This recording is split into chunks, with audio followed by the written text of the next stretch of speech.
하나님 말씀은 빌립보서 3장 1절부터 9절까지 말씀을 교독하도록 하겠습니다. 빌립보서 3장 1절로 9절까지입니다. 끝으로 나의 형제들아 주 안에서 기뻐하라. 너희에게 같은 말을 쓰는 것이 내게는 수고로움이 없고 너희에게는 안전하니라.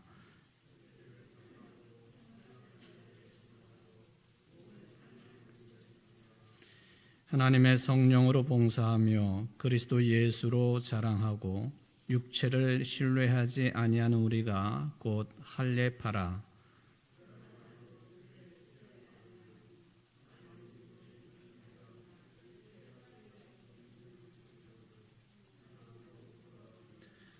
나는 8일 만에 할례를 받고 이스라엘 족속이요 베냐민 지파요 히브리인 중에 히브리인이요 율법으로는 바리새인이요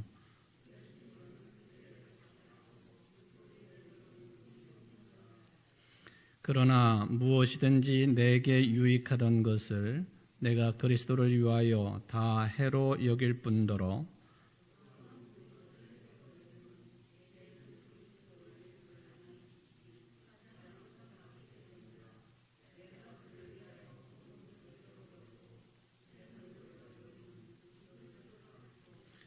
그 안에서 발견되려 함이니 내가 가진 의는 율법에서 난 것이 아니요 오직 그리스도를 믿음으로 말미암은 것이니 곧 믿음으로 하나님께로부터 난 의라. 아멘.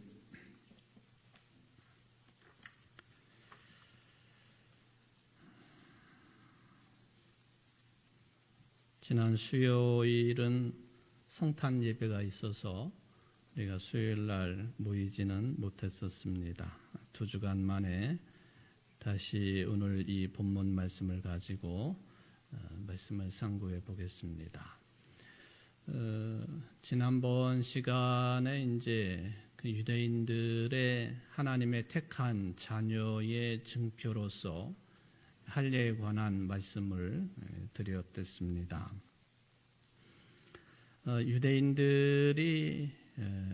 유대인들만 그런 표식이 있는 것은 아니겠지만은 특히 유대인들에게 할례의 표식이 있다. 남성들에게 그것은 근본적으로 일종의 표식이요 의식이기는 하지만 더 근본적인 내용은 뭐냐 하면은 그거를 행함을 통하여서 하나님과의 올바른 관계를 맺는 것이다. 또 맺을 뿐만 아니라 전 삶을 통해서 하나님과의 올바른 관계를 지향하는 상징적인 표식으로서 징표로서의 할례다. 그런 이야기죠. 근데 이것은 이렇게 할례뿐만 아니라 우리 기독교로 한정지어서 얘기를 해보면은 그 모든 그 신앙의식, 종교의식 그리고 지금으로 말하면은 교회의식, 이제 교회의식이라고 할 때에는 그게 공적이냐 사적이냐 그게 구분이 될 수 있겠는데 여기서는 이제 공적인 의식을 말씀을 드립니다. 교회 안에서 그리고 신앙의 이름으로 그리스도의 이름으로 주님의 이름으로 하나님의 이름으로 행해지고 있는 모든 공적인 의식 이것은 다 하나님과의 올바른 관계를 위한 상징성들을 가지고 있다. 그런 이야기죠. 지금 여러분들 이제 공적인 수요 예배로 모였는데 예배여도 좋고 기도회도 좋고 어쨌든 교회가 공적으로 가지게 되는 모든 의식들 이거는 우리 수평적인 관계로서 인간들 간의 관계를 넘어서서 하나님과의 관계를 상징하는 것이다. 그런 이야기예요. 그러니까 이처럼 그 교회 안에서 베풀어지고 있는 모든 공적인 의식의 시간 또 그런 장소에 참여할 때에는 참 1차적으로는 두렵고요. 왜냐하면 하나님과의 일차적인 관계성은 두려움으로 맺어지는 것이기 때문에 두렵고, 그리고 그 다음에 이제 여러 가지를 이야기할 수 있겠죠. 기쁨이 있고 충만함이 있고 또 신앙의 성장이 있고 등등등 수많은 내용들이 이야기가 될 수 있겠죠. 예를 들면은 지난 시간에 이제 마지막에 점검을 했던 내용인데, 남녀가 서로 사랑을 해가지고 때가 되어서 결혼식을 하고, 그리고 혼인의 예물로 결혼 반지를 해서 이제 만들어가지고 착용을 한단 말이죠. 그것이 결혼 반지 자체가 사랑이냐? 그건 아니죠. 결혼 반지는 사랑을 상징하는 것뿐이지 그것 자체가 사랑이 아니에요. 이거를 우리들이 좀 제대로 바라볼 수 있다고 한다면, 요즘에는 그렇죠. 이게 결혼 반지 자체가 엄청나게 비싼 가격을 주고 사야 되고, 또 유행을 또 따라야 되고, 어쩌고 저쩌고 이렇게 해가지고는 들어보면은 이게 어마어마한 돈을 들여야지 결혼 반지를 마련할 수 있다. 외국 같은 경우는 더 심한 것 같아요. 다이아몬드로 얘기한다면 몇 캐럿 이상을 프로포즈 할 때 바쳐야 되고, 또 결혼식 때 그렇게 해야 되고 하는 걸 보면은 이게 우리가 뭔가 좀 착각을 하고 있는 것 아닌가 하는 그런 생각을 해봅니다. 혼인 반지는 사랑의 상징일 뿐이지 사랑 그 자체가 될 수가 없어요. 그러니까 교회의 공적인 의식을 이야기할 때도 그런 것들이 대입이 될 수가 있겠다 하는 생각을 해봅니다. 따라서 하나님을 영적으로 섬기고 있는 우리들이 바로 참된 할례자들이라고 하는 바울의 말, 그는 과장이나 또 합리화의 내용은 아니다라고 정리해 볼 수가 있겠습니다. 왜냐하면은 우리들의 겉모습을 통하는 것이 아니고, 우리가 뭘 가지고 있느냐, 또 어떤 뭐를 누리고 있느냐, 또 사람들이 가지고 있는 배경이 어떠하냐, 이런 것이 아니라 하나님을 향한 우리의 마음, 그게 하나님을 섬기는 기준이 된다 하는 것, 이게 굉장히 중요한 내용이죠. 그래서 할례 이야기를 할 때 지난 시간에 이제 구약 성경의 몇 군데를 이렇게 짚어가면서, 이미 구약의 선지자들은 이스라엘 백성들을 향해서 어떤 외형적인 할례를 요구하기보다는 마음의 할례를 요구했다. 마음의 할례를 받아야 된다라고 말씀하신 것을 이제 언급을 해드리고, 지난 시간에 이제 끝맺음을 했습니다. 하나님을 향한 우리의 마음, 그게 하나님을 섬기는 기준이 되어야 된다라고 할 때에, 하나님은 영이시니까 우리가 영으로 섬겨야 되는 것인데, 즉 하나님을 영적으로 섬긴다라고 하는 그 말은 우리의 마음 중심이 하나님을 향해야 된다, 그런 뜻도 되는 거죠. 이게 이제 해결이 안 되면은 늘 제자리 걸음을 걷거나 아니면은 우리의 신앙의 내용들이 후퇴를 하거나 그런 것이죠. 만약에 우리가 세상 것들로 가득 채운 상태로, 세상의 온갖 욕심으로 가득 채워져 있는 그런 상태라고 한다면, 그런 생각과 그런 마음이라고 한다면요, 우리는 결코 하나님을 영적으로 섬길 수는 없는 거죠. 이건 분명하지 않겠습니까? 그래서 예수님께서도 하나님을 섬기는 데 있어서 재물과 하나님을 동시에 섬길 수 없다 하는 말씀을 주셨죠. 그러니까 내가 생각하고 있는 최고의 가치가 있지 않겠습니까? 그게 하나님이 되어야 된다 그런 얘기예요. 근데 하나님도 최고의 가치이고 돈이나 재물도 또는 세상의 조건도 최고의 가치가 된다. 그건 있을 수 없다는 거예요. 그건 거짓말이지. 그렇죠, 여러분? 나는 하나님을 최고의 가치로 여기고 하나님께 그런 그 가치가 있으신 분이기 때문에 하나님께만 예배를 드리고 내 마음 전체가 하나님을 향하고 있어요. 동시에 세상에 나가면은 재물도 나의 최고의 가치입니다. 그럴 수 있느냐 하는 거예요.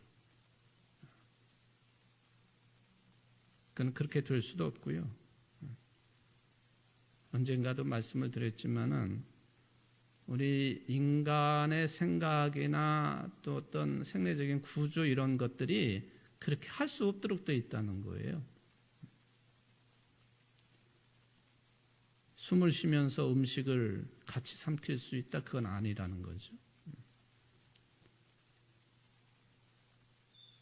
사도 바울이 예수 그리스도 안에서 자랑을 한다 하는 말도 그와 같다고 정리를 해볼 수가 있겠습니다. 그러므로 유대인들이 외형적으로 받게 되는 이 할례가 그들의 신앙의 특권을 나타내는 것인데 상징성이죠. 상징성을 가지고 있는 것에다가 온전히 마음을 빼앗겨 가지고 거기에 치우친다고 하는 것은 영적인 하나님과 일치를 이룰 수 없는 것이고, 그건 어떻게 표현할 수 있느냐 하면은 자기 자신을 자랑하는 것에 그치고 마는 것이다. 그 말과 똑같다는 거예요. 그러니까 할례를 우선시하고 할례를 자랑한다고 하는 것은 자기 자신을 자랑하는 것과 똑같다 하는 말입니다. 그러면서 바울은 참된 할례자의 모습으로서 한 가지를 더 추가를 하고 있는데 그게 뭐냐면은 자기 자신을 결코 신뢰하지 않는다는 거죠. 바울이 자기 자신을 신뢰하지 않는다는 거. 우리식대로 표현하면 자기 자신을 그렇게 믿지 않는다는 얘기죠. 그거는 저도 그렇고 여러분들도 그렇고 다 똑같지 않나요? 여러분 스스로가 여러분 자신을 철저하게 신뢰하고 계시나요? 불가능한 일 아닌가요? 근데 바울은 이제 참된 할례자의 모습을 이야기할 때에 그것도 하나 추가를 했습니다. 우리가 하나님을 영적으로 섬기지 않는다거나 또 자기 자신을 자랑하는 것에 그친다든지 그거는 하나님을 믿고 신뢰하는 게 아니고 인간인, 연약하고 제한적이고 유한하며 언젠가는 눈에 보이는 것들이 다 사라질 수밖에 없는 인간 자신에 대한 신뢰의 토대를 두고 있다. 그런 해석이 가능하겠습니다. 사실 바울은 누구보다도 유대인들 가운데에서도 누구 못지않게 아마 최고로 자신의 이런 것들, 소위 말하면 육체를 신뢰할 만한 그런 조건을 다 갖추었다고 오늘 본문에서도 이야기를 하고 있죠. 목록이 쭉 있습니다. 사도 바울이 누구 못지않게 자기 자신도 육체를 신뢰하는 그런 사람이었다. 이제 4절 이하부터 나오는 내용이죠. 그러나 나도 육체를 신뢰할 만하며 만일 누구든지 다른 이가 육체를 신뢰할 것이 있는 줄로 생각하면 나는 더욱 그러하리니 그랬어요. 육체를 신뢰한다. 그 내용이 뭐였느냐? 8일 만에 할례를 받은 사람, 이스라엘 족속, 베냐민 지파, 히브리인 중에 히브리인, 율법으로는 바리새인, 열심으로 보면은 교회를 박해하던 자, 율법의 기준으로 보면은 흠결이 없는 사람, 흠결이 없다. 이게 이제 성경을 열심히 읽으시는 분들, 이런 분들은 바울이 자신의 육체적인 조건 무엇을 열거를 했는가 하는 것이 이렇게 연결이 쭉 될 수 있는 그런 내용이죠. 일단 8일 만에, 태어난 지 8일 만에 할례를 받았다. 이스라엘 족속이다. 베냐민 지파다. 히브리인 중에 히브리인, 바리새인, 교회를 핍박하는 열심이 있었던 사람, 율법으로 보면은 흠이 없는 자, 흠이 없는 자. 다 어떤 개념이다라고 하는 것을 어떻게 보면 뭐 비슷비슷한 그런 개념이라고도 보여질 수도 있고, 다 이게 뭉뚱그려 놓으면은 이스라엘 율법 중심의 철저한 신앙인, 그렇게도 표현이 되어지는 것이죠. 특히 이 바울은 얼마나 대단한 인물이었는지요. 마지막 내용으로 보면은 율법의 의로는 흠이 없는 자라, 그렇게 표현을 했어요. 율법을 잘 지킴으로 인정을 받는 데 있어서 흠이 없는 자, 그런 개념 아니겠습니까? 흠이 없다. 우리 교회법에도 보면요, 이 표현이 나오는 게 있어요. 흠이 없다. 그걸 어떻게 표현을 했느냐 하면은 옛날부터 사용하는 표현인데, 무흠입, 무흠입교인, 그렇게도 표현하죠. 무흠입교인. 입교인 그러면은 세례를 받은 사람이란 뜻이거든요. 입교인, 세례받은 교인. 근데 흠이 없는 사람, 무흠입교인. 다른 그 직분을 받는데도 적용이 되지만은, 특별히 그 헌법에 따르면은 장로님이 되려고 한다면은 그 기간이 딱 명기가 돼 있어. 5년 동안 무흠입교인이어야 된다. 5년 동안, 5년 안에 흠이 없는 입교인이었느냐, 그게 이제 장로로 피택이 되는 데 있어서 아주 중요한 조건이에요. 그러니까 예를 들면 이런 거죠. 우리가 몇 년 전에도 그런 것 때문에 홍역을 치르기도 했습니다만은, 교회를 막 왔다 갔다 옮겨요? 그럼 흠이 있는 거예요. 흠이 있다고 보는 거예요. 그 기간이 5년은 지나야 된다, 그런 이야기죠. 그러니까 교회를 옮겼다라고 하는 것이 꼭 흠이냐, 뭐 다 그렇게 말할 수는 없겠지만은, 그 교회 안에서 장로라고 하는 중요한 직분을 받는 데 있어서는 그 교회 안에서 줄곧 그 교회를 출석해야 된다는 얘기죠. 5년 동안 흠이 없는 입교인이, 세례교인이어야 된다, 그런 조건이 딱 붙어 있어요. 그런데 왜 그랬을까 하는 것은 교회의 전통이 우리에게 이제 암시하는 바가 있다, 그렇게 생각해 볼 수가 있는 것이죠.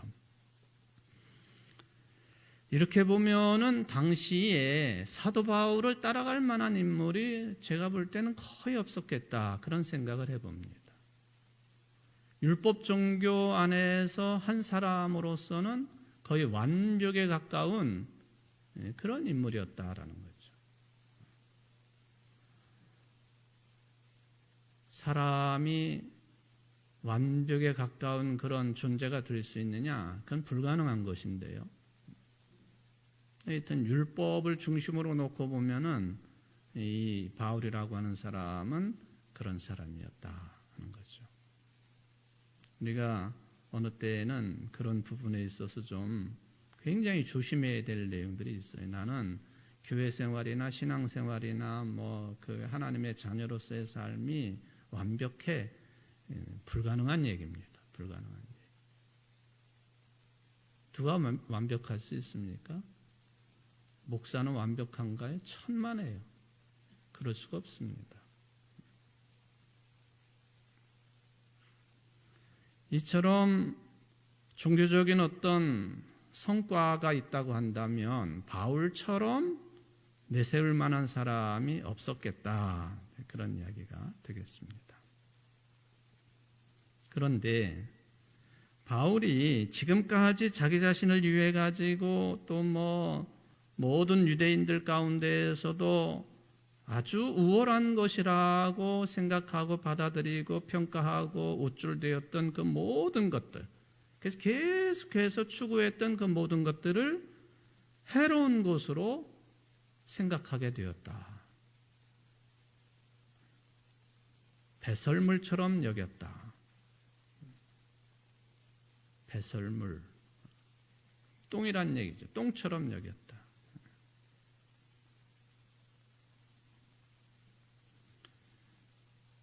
그러므로 우리들이 이제 바울이 지금 몇 가지 열거해주고 있는 그런 어떤 의식이라든지 또 이런 겉으로 드러나는 질서라든지 이런 것들이지 않습니까? 거기는 할례도 포함이 되겠고요. 큰 틀에서 종교의식이라고 그렇게 표현을 한다면 이게 참된 종교의식의 본질은 어디에 있느냐라고 할 때 바울을 따라가야 된다는 거죠. 이렇게 복음을 받아들이고 사도로서의 삶을 살기 이전에는요, 5절, 6절에 있는 이 내용이 바울의 종교, 신앙의 본질이었습니다. 겉으로 드러나는 것들인데 다. 근데 참된 종교의식의 본질을 찾으려면은 거기서 그걸 넘어서서 회개하고 그런 외적인 것들, 또 눈에 보이는 의식적인 차원들, 이런 것들을 배설물처럼 여긴다. 이게 이제 그게 우리가 추구해야 될 방향성이다라고 말씀드릴 수가 있겠습니다. 쉽게 말하면 내가 신앙의 이름으로 자랑할 만한 것이 있느냐 할 때 자랑거리를 포기하라는 거죠. 자랑거리를 포기하라. 자기를 비우는 것입니다.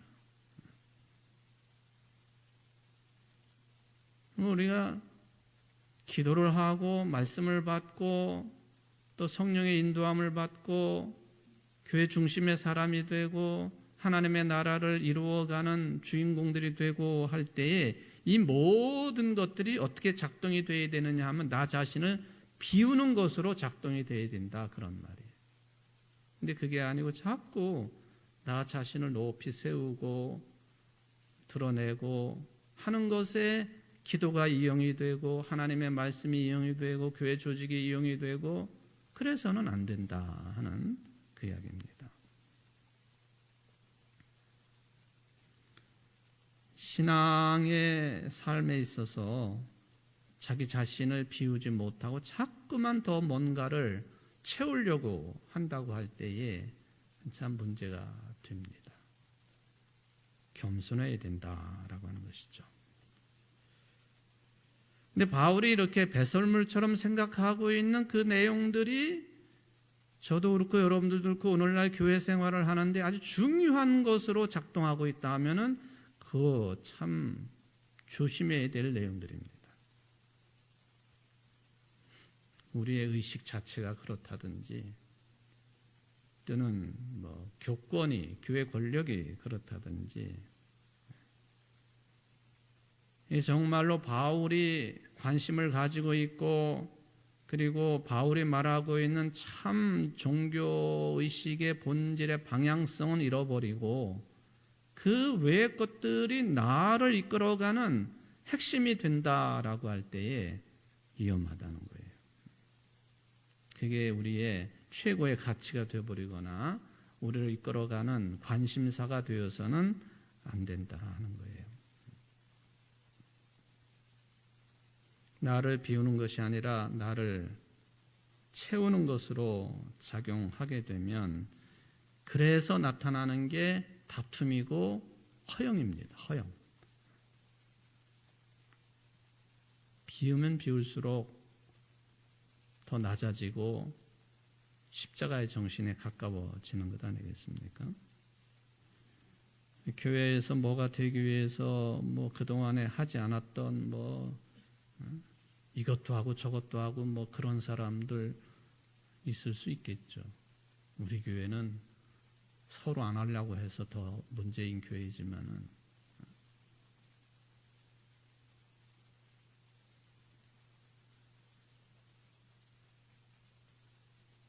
뭐가 되기 위해서 더 드러나게 헌신을 하거나 봉사를 하거나 이거는 할례를 자랑하는 것과 똑같은 차원이다라는 그런 이야기입니다. 했는데 자기 계산만큼 뭐가 주어지지 않는다. 그러면 당장의 분노가 치미는 것이고 미움이 싹 트는 것이고 그리고 다툼이 생기는 것이고 또 허영으로 떨어지게 되어 있다. 경계해야 될 그런 내용이에요. 할례의 본질에서 벗어난 것처럼 우리의 모든 신앙적인 의식이나 외형적인 것들에 치우쳐버림으로 인하여서 신앙의 본질에서 벗어나고 형식에 치우칠 경우에 나타날 수 있는 아주 자연스러운 인간들의 행동 양식이요. 이거는 교인들의 행동 양식이라고 해도 틀리지 않겠습니다.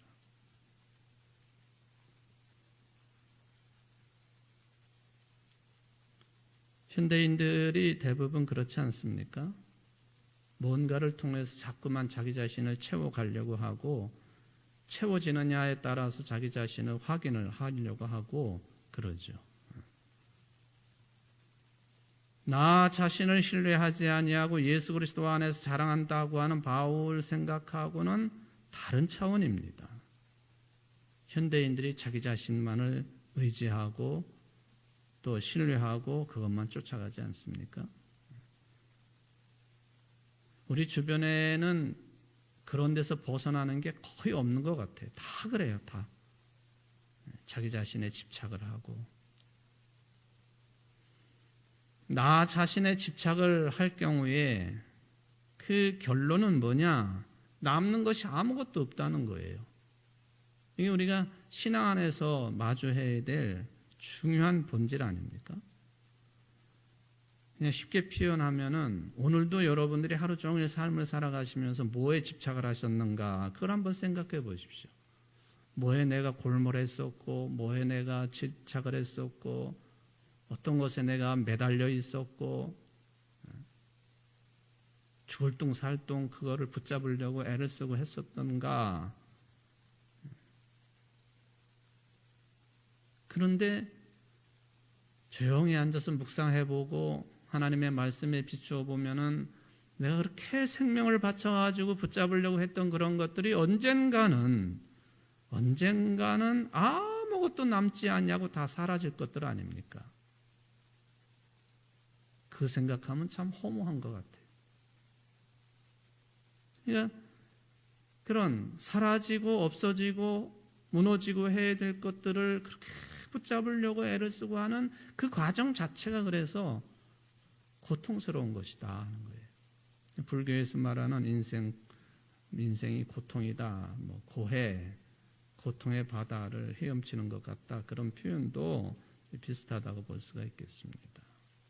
예, 할례주의자들이 그런 삶을 살고 있었던 사람들이다라고 바울은 평가를 해주고 있습니다. 우리가 살고 있는 18세기 이후의 산업사회 그리고 자본주의 사회 세계화 시대를 살아가고 있는 모든 인간들이 다 비슷한 형국으로 살아가고 있습니다. 좀 덜어내고 비워내고 그래야 되는데 계속해서 꽉꽉 눌러 채우려고만 하는.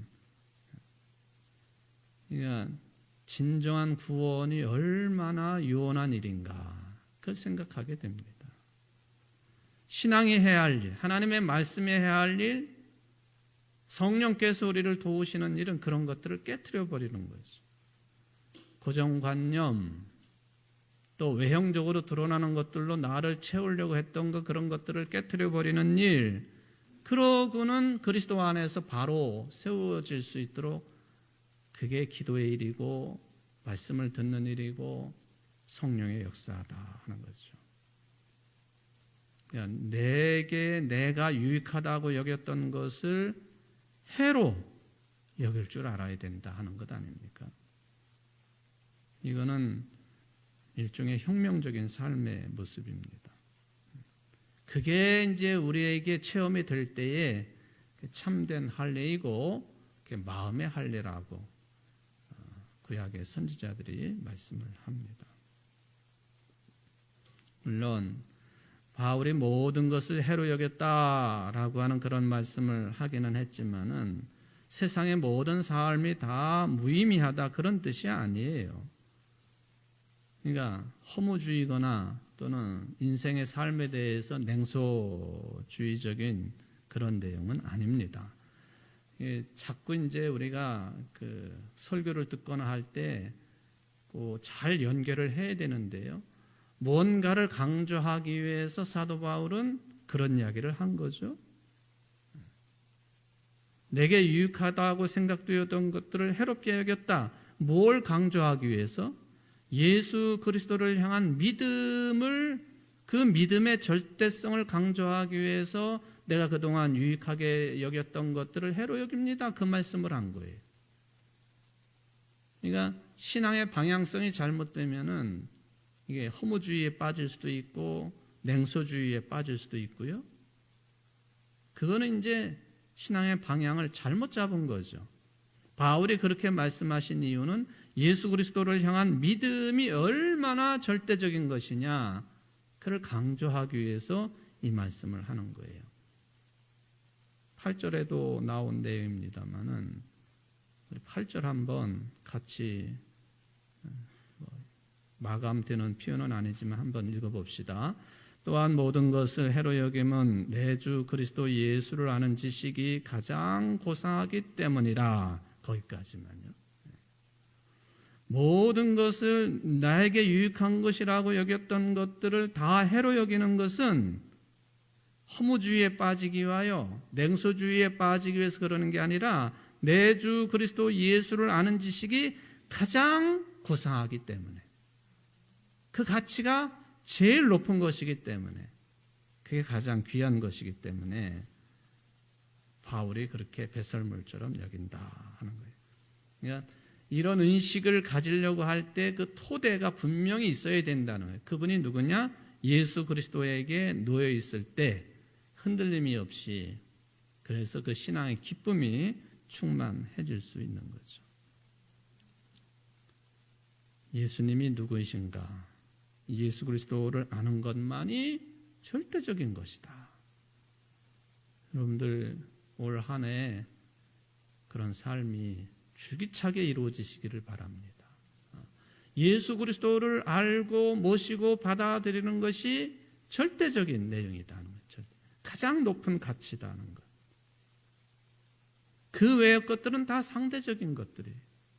상대적인 것들을 다르게 표현하면 다 유한하다는 거예요. 끝이 있다는 거예요.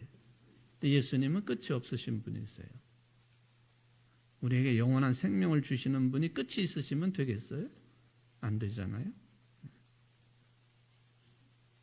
상대적인 것들, 우리가 생활하고 인간의 삶을 이루어가는 데 다 필요한 것들이지만 절대적인 가치이신 예수 그리스도 앞에서는 그거는 상대적인 것뿐이에요.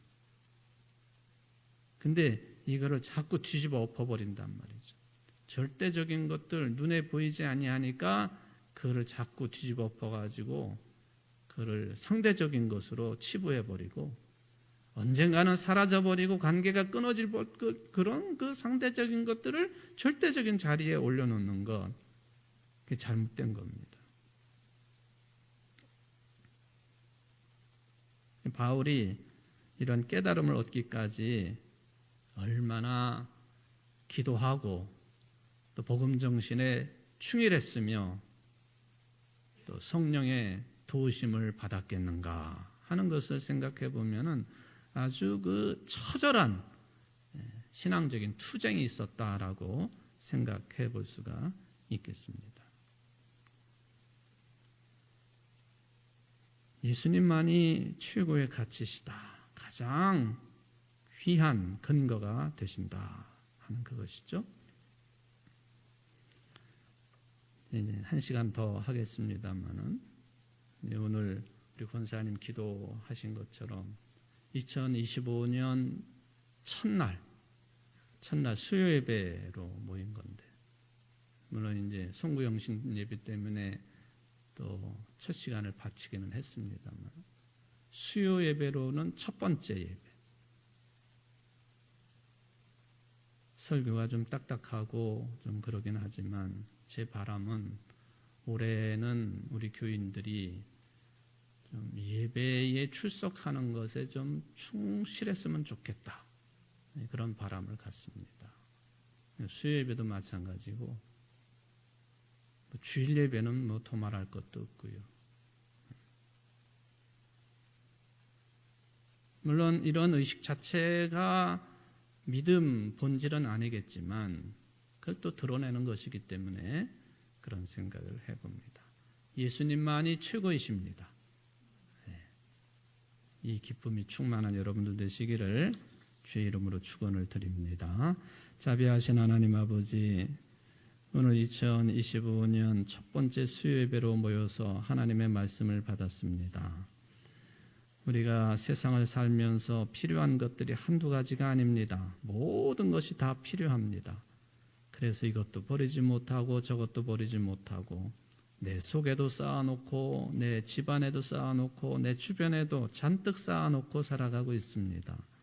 정작 가장 가치 있고 또한 가장 숭고하고 또 가장 유익한 그분이 예수님임에도 불구하고 예수님을 절대적인 분으로 모셔드리지 못하고 사라져버릴, 또 무너져버릴 유한한 그런 상대적인 분으로 여기고 살아간 것은 아닌지, 지난 한 해를 우리가 돌아보면서 회개하고 또 새로운 마음가짐, 믿음의 태도로 예수님만이 최고이십니다. 또 이 교회가 주님의 몸이니 우리 교회가 최고입니다 하는 그런 신앙의식이 올 한 해 동안에 더 커지게 하시고 또 바르게 자리 잡아 나갈 수 있도록 저희들을 말씀으로 인도하시고 또 기도의 자리로 인도하시고 성령의 역사에 순간순간으로 인도하여 주시옵소서. 오늘도 이렇게 나와 하나님의 말씀을 받았습니다. 이 귀한 말씀의 의미를 더 깊이 상고하면서 더 깊은 믿음의 사람들이 될 수 있도록 축복을 내리고 주옵소서. 예수님의 이름으로 간절히 기도하옵나이다. 아멘.